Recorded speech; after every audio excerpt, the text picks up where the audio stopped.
What's up, ladies and gentlemen? Welcome back to the channel and thank you for tuning in. I would say the way Be Well, one of my subscribers, say in the comments, welcome to another session with Professor X. I like that. I may start saying it that way. Welcome to another session of Professor X Perspective. My opinion, my thoughts, my perspective on whatever subject it is that I'm talking about. I just want to say this very quickly, get it out the way. My thoughts, ideas, and opinions are not absolute. I'm not God. I'm not Jehovah. I'm not all knowing. But at 49 years old and have been a people and pattern watcher all of my life, I do feel that I have a good grasp on how human nature behaves. And so I give my opinion on it on this channel. I want to talk about the subject or women who say they want to wait to get married, who tell the men up front, I want to wait till marriage before we have sex. I want to talk about, excuse me, my allergies cutting up. I want to talk about that subject. And I want to say at the beginning to you women, you have every right to set whatever standard that you have for your body and for your mind, for your person, for your well-being, for your peace. I'm not here to tell you to lower your standard of what it is that you want. This video is to give you the viewpoint of a man once you make that statement. If you are a woman and you are not a virgin and you have been with multiple men, and by let's just say, let's go low. I heard the average number now that women have been with a man is between 15 to 20, and that was years ago. So I'm sure it has gone up. But let's say you have been with 5 men and you have been married and divorced once. So that's 6. It's probably very extremely low. And then in your 40s, you now want to say no sex till marriage. I want to kind of give you a reason and the reasons that men are going to kick back. Maybe you don't care, but maybe we can find a better way to come about it than just that initial shotgun blast to the psyche. I want to go over a couple of things from the perspective of a man. Men, I want to say we don't care, but that wouldn't necessarily be the truth. So I'm going to try to say it and then explain it. Men don't care about the waiting part so much. Now, obviously, we do, because a full-blooded heterosexual male that's attracted to a woman at some point is going to want to take her clothes off. Okay? Now, let me also say this is to the majority of men in the world. If he's highly spiritual, not religious, if he's highly spiritual and have spiritual disciplines where he may not move according to his flesh, that's different. But I'm talking about the majority of men, when they are extremely attracted to you, especially in a long-term committed relationship, they're going to want to slide your skirt off. But men don't care so much about the waiting part. That's not what causes men to push back against the statement that y'all make. And you see this a lot. Not that this is a standard of a show to pull from relationships, but you see this a lot on the Kendra show, other dating show. Women throw this out.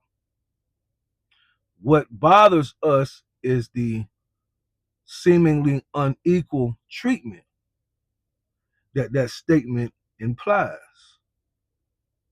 Because what you have to be saying when you make a statement like that, and I'm just giving you our mind, the last 6 guys, let's take out the husband, the last 5 guys got full access to my body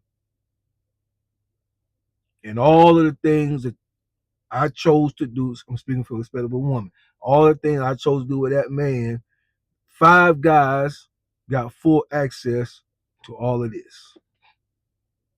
I'm sitting in front of you at dinner. I got my little cleavage out.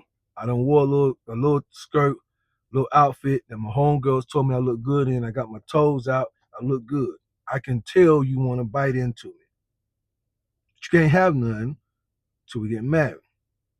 But by the way, I gave at least 5 other men all that you see right here.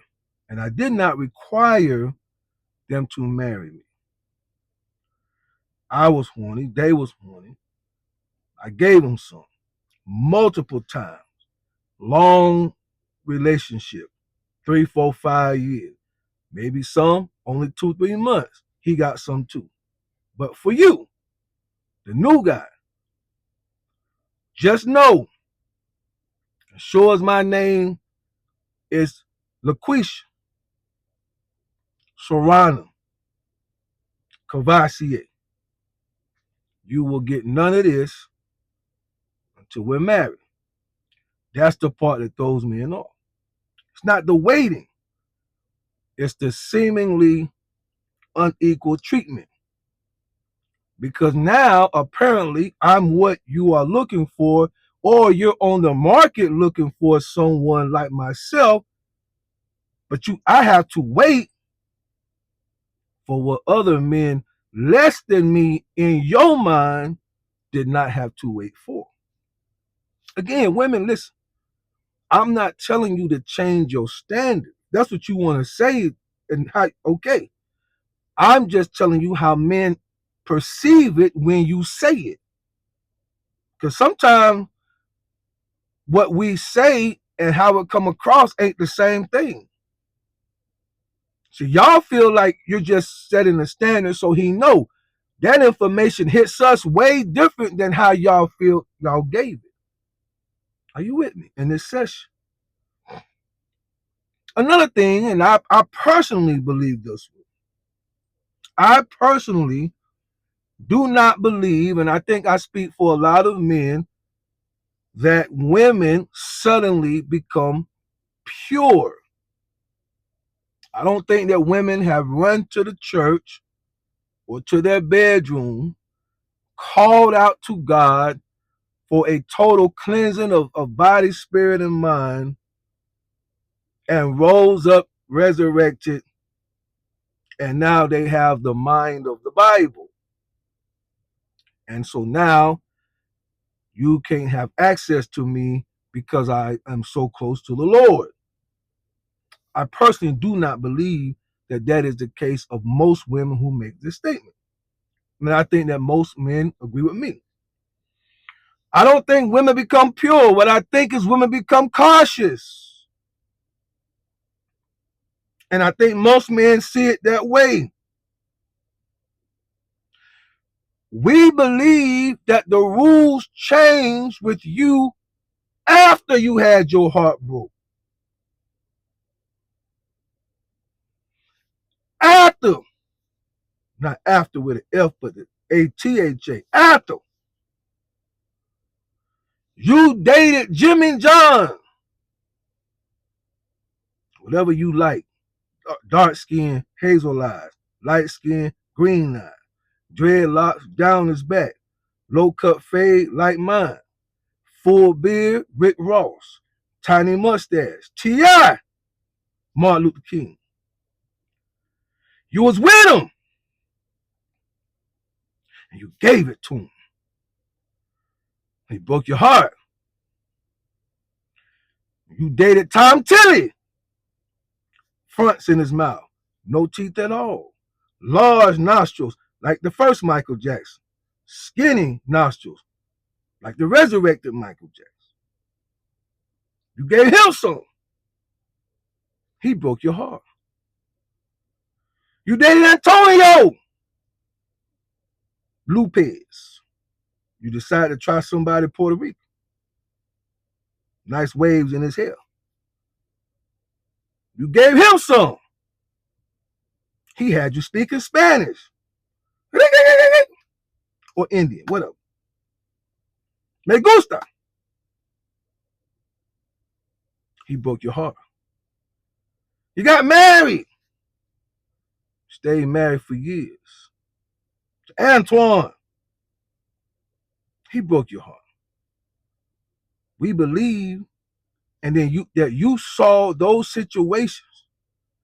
I've given these men, quote unquote, my best parts. And it didn't solidify a strong relationship. So we believe y'all became cautious after the heartbreak. We believe y'all became cautious after you had kids. We believe y'all became cautious after you got used. Not because of respect of your body. We believe it was after that a decision was made, which is a solid decision.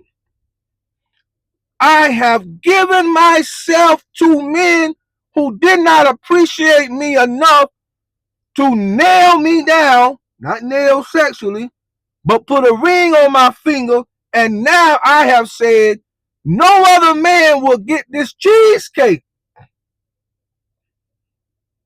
or this tilapia, depending on how you clean yourself. No other man will get this cheesecake till he puts a ring on my finger. Because I'm tired of being used and I'm tired of being taken advantage of. That's a great standard. But you got to realize when you say it, what you're saying. You are saying, if that's your belief now, that you want to respect your body and do that, then that means that there was a time where you did not. And that's what we know. See? If now it's about respecting your body, not being used anymore, then that means there was a time you allowed yourself to be used. And now you have come into, let's just say, a man who is really interested. And one of the first things out your mouth is, I just want you to know, you will get no Bootay from me without a ring on my finger. And you also got to remember this, that desire in the mind of men plays a big part in our enthusiasm towards that woman, and how we see her enthusiasm is to us.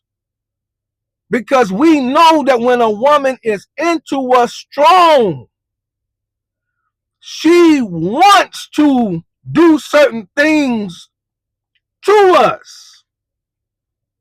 She wants to put on that provocative dress. She wants to put on that provocative nightgown. She wants that spaghetti strap to slide down her shoulders when she's into someone. And we know that if you have given that to other men who you were not that enthusiastic about, and now you are supposedly enthused about us, and we get rejected. Y'all see? Do you see? I'm not telling you to change your standard. I'm asking, do you see? You were at one time sexually free with men that you may not have been that enthused about. And now you're extremely restrictive. You did something naturally with them, but you seem very restricted with us. It can seem conditional. I just want the ladies to realize when you say what you say, how we receive it. Because the battle, to me, same subject. If you say, after having been with 6, 7 men, you can't get it until you marry me, then the battle to men becomes she's using sex as a leverage for the relationship. That's how men will receive it. And that same battle to a woman is I'm using no sex to filter out men who just want sex. And in that gap is where the issues lie. So I say, I don't have the best way to come about it, but I do know that solid communication and conversation can solve a lot of problems. This is just a suggestion, women. I would not just come out the gate and tell a man straight up, just so you know, while you roll your neck and your big hoop earrings on the date hit you on the side of your jawbone. I wouldn't just come out and say, just so you know, you ain't getting no kitty for me, unless I wouldn't come out and say it that way. I would have a grown folk conversation. I've given myself, sir, I've given myself to some other situations. Obviously, you see I've got 2, 3, 4 kids. Obviously, you seen I've been married once or twice. I ain't gonna tell you the number of men I've been with, but I have given myself to others only to feel whatever, ashamed, broken, heartbroken, disrespected. And as much as I possibly can, I want to know that I'm in a healthy, long-term, serious, positive relationship that's going somewhere before I give myself to a man again. And if that man is into you for to that at that level in terms of he's thinking along those terms, then he's gonna say something like, I respect that, and we can definitely move in that direction, because I don't want to be another man that causes heartbreak to you. Now, could he just be saying that and playing you to keep you around long enough for him to get it? He could be. But I'm just telling you, that's where discernment comes in, communication comes in. You watch it, you grow one another, you all that. So you still got to do everything else. But I think that's a way better approach than just telling a man out the gate, just so you know, no sex before marriage. We're not buying it. If we can see and know for ourselves that for at least 6 or 7 other men who were less committed than we are, that you have already given them some booty. Hopefully this helps. Bye.